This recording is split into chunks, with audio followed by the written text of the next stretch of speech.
பாதிப்புகளும் இல்லாமல் பிறப்பதற்கும், அதே சேம் டைம் அதே குழந்தைகளும் ஒரு உறவுகளுக்குள்ளே இருக்கும்போது ஒரு கட்டுக்கோப்பான ஒரு அடக்கமான ஒரு முறையில் ஒழுக்கமான நேர்த்தியான ஒரு வாழ்க்கையை வாழணுங்கிறதுக்காக, அதாவது சொல்லப்போனால் கருவறையில் ஒரு குழந்தை எப்படி உருவாகி எல்லா உறுப்புகளும் நல்லபடியாக ஆரோக்கியமாக நல்ல எண்ணங்கள் எல்லா செயல்களும் எந்த குறைபாடுகளும் இல்லாமல், கை காலில் குறைபாடுகள் இல்லாமல், அது குறைபாடுகள் இல்லாமல், இது குறைபாடுகள் இல்லாமல் எப்படி நிறைவாக வெளியே வந்து அது குழந்தைய முழுமையாக வளருதோ, அதே மாதிரி தான் திருமாங்கல்யங்கிறது திருமணங்கிறது நம்ம தாலி கட்டுறோம் கேட்டிங்களா. அது ஒரு அரவணைப்பான ஒரு விஷயம்.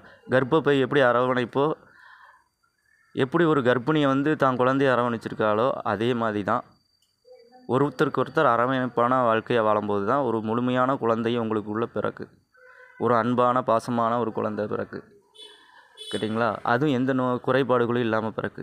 அது உங்களோட அந்த அரவணைப்பான சேஃப்டியாக பார்த்துக்கிடுது. அந்த 10 மாதம் சேஃப்டியாக பார்த்துக்கிட்டது மட்டும் கிடையாது, ஒருத்தருக்கு ஒருத்தர் வந்து ஆயுள் காலங்கள் ஃபுல்லாக சேஃப்டியான ஒரு நல்லற வாழ்க்கையில் வாழறதுக்கு தான் அந்த திருமாங்கல்யத்தை கைத்தை கட்டுறோம் கேட்டிங்களா. இதுலேயும் இன்னொரு விஷயம் இருக்குது, அதை பிரித்து வேற கட்டுவாங்க. முடிஞ்ச பிறகு முதல்ல வந்து அவங்க திருமாங்கலத்தை கட்டிட்டு அதை முதல்ல பிரித்து எடுத்துகிட்டு அதுக்கப்புறம் தாலியை திரும்பி இது பண்ணுவாங்க கேட்டிங்களா. அது எதுக்காக, என்ன விஷயத்துக்காக நான் அப்புறம் அடுத்த இதில் சொல்கிறேன். இந்த இதில் அப்போ இது ஒன்று. சரி, இதில் சயின்ஸ் ரீதியாக இன்னொரு விஷயம் சொல்கிறேன். இந்த கோல்டு இருக்குது பார்த்தீங்களா, இந்த கோல்டில் வந்து எலக்ட்ரிசிட்டி இருக்கும். எலக்ட்ரிசிட்டினா இப்போ சேட்டலைட்டில் நான் விடும்போதெல்லாம் கோல்டை கவர் பண்ணி தான் சேட்டலைட்டை விட்டுருப்பேன் கேட்டிங்களா. உங்களுக்கு டவுட்டாக இருந்துச்சுன்னா சேட்டலைட் ஃபோட்டோஸ் எடுத்து பாருங்கள், அதில் கோல்டு பேப்பரை கவர் பண்ணியிருப்போம். ஆனால் எலக்ட்ரிசிட்டினா சேட்டலைட்லேருந்து சிக்னல் கிடைக்கிறது. இப்போ நம்ம ஃபோன் டவர்லாம் சிக்னல் கிடைக்கல, ஒருத்தருக்கு ஒருத்தர் இங்கே காண்டாக்ட் பண்ணி பேசுகிறது, ஒருத்தருக்கு ஒருத்தர் நமக்கு கேட்க இல்லை தகவல் தொடர்புகள். அப்போ அந்த சேட்டலைட்டோட கனெக்டிவிட்டிஸ் அந்த கோல்டன் கவரில் நம்ம பூசப்பட்ட அந்த எலக்ட்ரிசிட்டிகளோட மேக்னட்டிக்கல் பவர்ஸ் கேட்டிங்களா. ஒரு காந்த ஈர்ப்பு, அதான் சொல்லப்போனால் ஒயர்லெஸ் எப்படி ஒய்ஃபை மாதிரி ஒருத்தர் மனது ஒருத்தருக்கு வெளிப்படையாக தெரியாட்டாலும் கரெக்டாக கனெக்டிவிட்டி ஆகிற மாதிரியான கணவன் மனைவிக்குள்ளே கரெக்டாக கனெக்டிவிட்டியாக இருக்கிறனால தான் அதை கணவன் கையால் அந்த திருமாங்கலத்தை அணையிறது. அப்போது அந்த திருமாங்கலத்தை அணியும் போது ஒருத்தருக்கு ஒருத்தர் கனெக்டிவிட்டிஸ் இருக்கும். எப்படி சேட்டலைட்டுக்கும் செல்ஃபோனுக்கும் எப்படி கனெக்டிவிட்டிஸ் இருக்கோ அதே மாதிரி தான் இதில் இன்னொரு முக்கியமான சேட்டலைட்டு ஒன்று இல்லையா. பொண்டாட்டி ஒருத்தி, புருஷன் எத்தனை பொண்டாட்டி வேணாலும் சேட்டலைட் மாதிரி வச்சுருந்துருப்பான். ஆனால் பெண்ணுக்கு ஒரே சான்ஸு, ஒரே ஆண் மட்டும்தான். ஆனால் ஆணுக்கு எத்தனை பெண்ணு வேணாலும். ஸோ கனெக்ட் இருக்குது. ஃபோனு எத்தனை பேருக்கு வேணாலும் நம்ம கான்டெக்ட் பண்ணி பேசலாம். பட் நம்மளோட கான்டெக்ட் எப்போவுமே இருக்கக்கூடியது நம்மளோட சேட்டலைட்டோட கனெக்டிவிட்டிஸில் இருக்கக்கூடிய ஒயர்லெஸோட இருக்கக்கூடிய நம்மளோட தன்னோட மனைவிகளுக்குள்ளே இருக்கக்கூடிய விஷயங்களோட கலந்துருக்கும் சரிங்களா.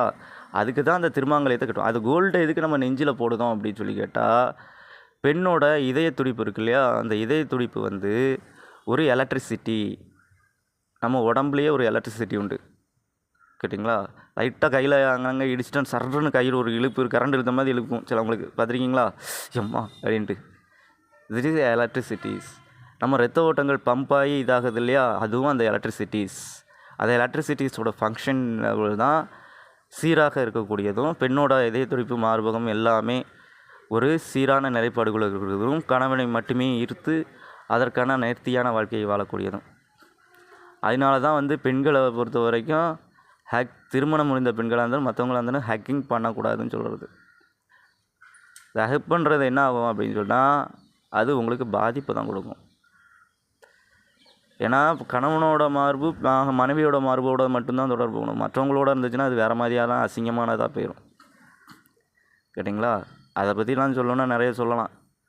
பட் இந்த தளத்தில் அந்த கோல்டு வந்து ஒரு சயின்ஸ் ரீதியில் எலக்ட்ரிசிட்டியை பயன்படுத்தும். இதே தான் மொபைல் செல்ஃபோன்லேயும் போர்டுலேயும் கோல்டன் வந்து யூஸ் பண்ணியிருப்போம். போர்டில் அந்த இது கலரில் இருக்குது பார்த்தீங்களா, பித்தளை கலரில், அதெல்லாம் சில இதில் கோல்டன் நாங்கள் யூஸ் பண்ணியிருப்போம். அந்த ஃபோன்லாம் காஸ்ட்லியாக இருக்கும், ரேட்டு ஜாஸ்தியாக இருக்கும். கொஞ்சம் குறைவாக இருக்கக்கூடிய ஃபோன்லாம் பார்த்திங்கன்னா அதுலேயும் கோல்டு யூஸ் பண்ணியிருப்போம். ஏன்னா சர்க்கியூட் போர்டில் வந்து இப்போ வந்து பித்தளையாக இருந்தாலும் சரி, அந்த காப்பராக இருந்தாலும் சரி, மேக்ஸிமம் காப்பரை வந்து பொசுங்கி போகக்கூடிய இது கூட உண்டு.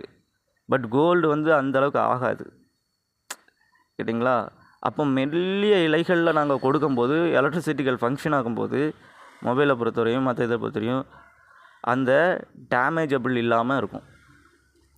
கருகி போகக்கூடிய அந்த ஒயராக இருந்தாலும் கருகி போகக்கூடிய இது இருக்கும். எது செம்பு ஒயர்லாம். பட்டு கோல்டில் யூஸ் பண்ணக்கூடியது அந்தளவுக்கு ஆகாது. அதுதான் அங்கே முக்கியமான விஷயம்.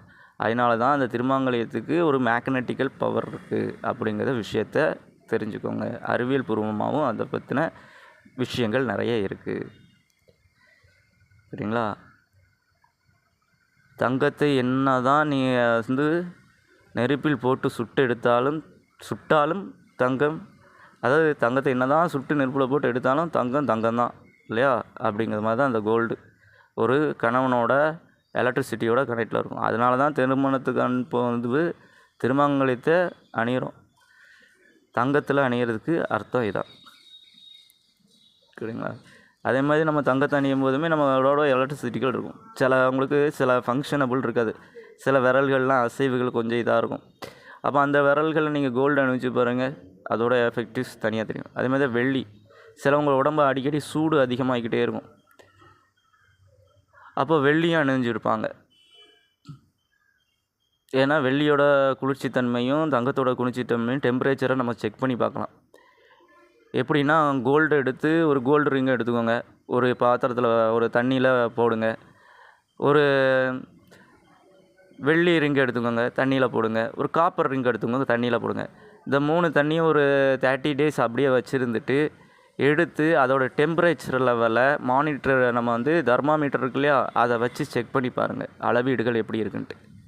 சயின்ஸ் ரீதிகளாக நீங்கள் அளவீடுகள் பார்க்கும்போது இதோட குளிர்ச்சி தன்மையை வச்சு நீங்கள் அளவீடுகளை கணக்கிடப்படலாம். ஐஸ் வந்து ஹை லெவல் டெம்பரேச்சர், அதிக அளவு வெப்பம் இருக்கும்போது மட்டும்தான் ஐஸ் வந்து கூலிங்கான டெம்பரேச்சருக்குள்ளே ஆகுமா. முதல்ல தெரியுமா? ஐஸ் கட்டிகளாக மாறுது. எப்படி ஓவர் டெம்பரேச்சரில் இருக்கும்போது ஐஸ் கட்டிகளாக மாறும். ஐஸ்லேருந்து புகையாக வருது இல்லையா? அப்போ ஓவர் டெம்பரேச்சரில் இருக்கும்போது நீர் வந்து ஒரு குளிர்ச்சி தன்மையான கட்டியான தன்மையாக மாறுமா. நார்மல் ஆஃப் டெம்பரேச்சரில் ஓரளவுக்கு டெம்பரேச்சரில் வரும்போது அது குளுமைத்தன்மையாக மாறி நீராக மாறாது. இதுவும் சயின்ஸ் ரீதிகளாக அறிவியல் ரீதிகளாக ப்ரூவ் பண்ணப்பட்டிருக்கு. அப்போது ஒரு மனுஷனோட வாழ்க்கையில் என்னெல்லாம் கலந்துருக்குங்கிறது தெரியுதா? இதெல்லாம் ரொம்ப முக்கியமான விஷயம். இன்னொன்று மஞ்சள் ஒரு விஷயம் சொன்னேன் இல்லையா, அந்த காலத்துலலாம் பெண்களுக்கு மார்பக கட்டி நோய் வரலை, மெடிசன் ரீதியாக சொல்லுவேன். இப்போல்லாம் அதுக்கு வந்து நான் மெடிசன் வச்சு பார்க்க சொல்லி என் பெண்களுக்கு அப்பப்போ ட்ரீட்மெண்ட் கொடுக்க சொல்லி செக்கப் பண்ண சொல்லி மக்களுக்கு அதுக்கான விஷயங்கள்லாம் ரெடி பண்ணி மெடிக்கல் டீம்ஸில் அதுக்கான ஆர்டர்ஸ்லாம் கொடுத்து எல்லாம் ரெடி பண்ணி வச்சுருக்கேன். கேட்டிங்களா? ஆனால் அந்த காலத்தில் இந்த மாதிரியான பிரஸ்ட் கேன்சர் கிடையாது. இப்போது பெண்களுக்கு மார்பக புற்றுநோய்கள்லாம் வருது. என்ன காரணம்? இதே டர்மரிக்கல் மஞ்சளோட விஷயங்கள் எவ்வளோ முக்கியமானது அப்படிங்கிறத நீங்களும் தெரிஞ்சுக்கோங்க. ஸோ இந்த மாதிரியான தகவல்களையும் தெரிஞ்சுக்கிட்டிங்கன்னா உங்களோட எதிர்கால வாழ்க்கையில் அதற்கான நல்ல நல்ல விஷயங்களும் படிப்படியாக சொல்கிறேன். ஓகேவா? இப்போ டைம் இல்லை, நான் அப்புறம் பேசுகிறேன்.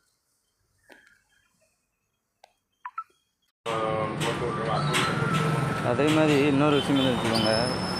காப்பர் வந்து நம்ம யூஸ் பண்ணும்போது ஒரு காப்பாக யூஸ் பண்ணுறோம் வைக்கோம் அப்படின்னா நமக்கு கை கால் அங்கங்கே வச்சுக்கிடுது அப்படின்னா கொஞ்சம் கை கால்லாம் உளைச்சலாக இருக்குது அப்படின்னா அந்த காப்பர் யூஸ் பண்ணலாம். செம்பு காப்பர். வெள்ளி வந்து யூஸ் பண்ணலாம், அது குளிர்ச்சி. ஆனால் சிலவங்களுக்கு அடிக்கடி சளி வைக்குது அப்படின்னா வெள்ளியை வந்து தவிர்த்துக்கிறது நல்லது. கோல்டை யூஸ் பண்ணலாம். கோல்டு எப்பவுமே பொதுவாக யூஸ் பண்ணலாம். ஏன்னா அது பாடியோட எலக்ட்ரிசிட்டியில் ஃபங்க்ஷனபிள் பண்ணி கொடுக்கக்கூடியது. ஓகேவா? இந்த தகவலையும் தெரிஞ்சுக்கோங்க. இது எல்லாமே ஒவ்வொரு காரணங்கள். இந்த காப்பருமே எலக்ட்ரிசிட்டியை ஃபங்க்ஷன் பண்ணி கொடுக்கக்கூடியது தான் பாடியில். ஸோ அது உங்களுக்கு ஹெல்ப்ஃபுல்லாக இருக்கும். இந்த நியூஸ்லாம் இந்த மெடிசனபிள் சிஸ்டத்தெல்லாம் வந்து தெரிஞ்சுக்கிட்டிங்கன்னா உங்களோட ஆரோக்கியமான லைஃபுக்கு மக்களுக்கும் அது யூஸ்ஃபுல்லாக இருக்கும். ஓகேண்ணே.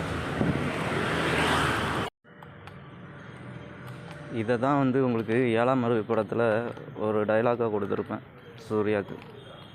படம் முடித்து எண்டிங் சீனில் மீட்டிங்கில் உட்காந்து மைக்கை பிடிச்சிட்டு நியூஸ் மீட்டிங்கில் உட்காந்து பேசுவான். பேசும்போது என்ன பேசுவான்னா, இவனால தான் வெள்ளைக்காரன் மஞ்சளை இதுக்கு வந்து சர்டிஃபிகேட் வாங்கி பேட்ரிக் சர்டிஃபிகேட் வாங்கிட்டான் அப்படி சொல்லுவான். நம்ம நாட்டோட மருத்துவ குணங்களை பாருங்கிறாங்க தெரிஞ்சுக்கிட்டு அவன் அதுக்கு பேட்ரிக் சர்டிஃபிகேட் வாங்கி தான் கண்ட்ரியோட இதாக ப்ரொடெக்ட் பண்ணிக்கிட்டான் வச்சுட்டான்னு சொல்லுவாங்க. இப்போ எல்லா 193 கண்ட்ரிஸுமே என்னோடய கண்ட்ரிஸு. அதனால தான் இப்போ இந்த பொதுவான தகவலை சொல்கிறேன், சரிங்களா, மருத்துவ குறிப்புகளையும். ஆனால் முன்னாடி அந்த இதெல்லாம் ஆகிறதுக்கு முன்னக்கூட்டி கண்ட்ரிஸை நான் விலைக்கு வாங்கிறதுக்கு முன்னக்கூட்டி எடுத்த படம் தான் அந்த 7ஆம் அறிவு மூவிஸ். அதில் அந்த விஷயத்தை கொடுத்துருப்பேன். அப்போவுமே அதுக்கான ரிசர்ச் ரிப்போர்ட்ஸ் எல்லாமே அப்போவுமே கொடுத்துருந்துருப்பேன். சில விஷயங்கள் என்ன அதுட்டு இதெல்லாம் என் பாட்டி காலத்தில் என் பாட்டிகிட்ட சில விஷயங்கள் கற்றுக்கிட்டது படிச்சுக்கிட்டது. அப்போவுமே கடவுளாக முன்னாடி அவங்களுக்கு நான் யாருங்கிறதே தெரியாதுல்ல, அதுக்கு முன்னக்கூட்டி. சரி, நேரம் இல்லைன்னு யாருக்குன்னே சொல்லியிருந்தேன். சரி, அப்புறம் பேசுகிறேன்.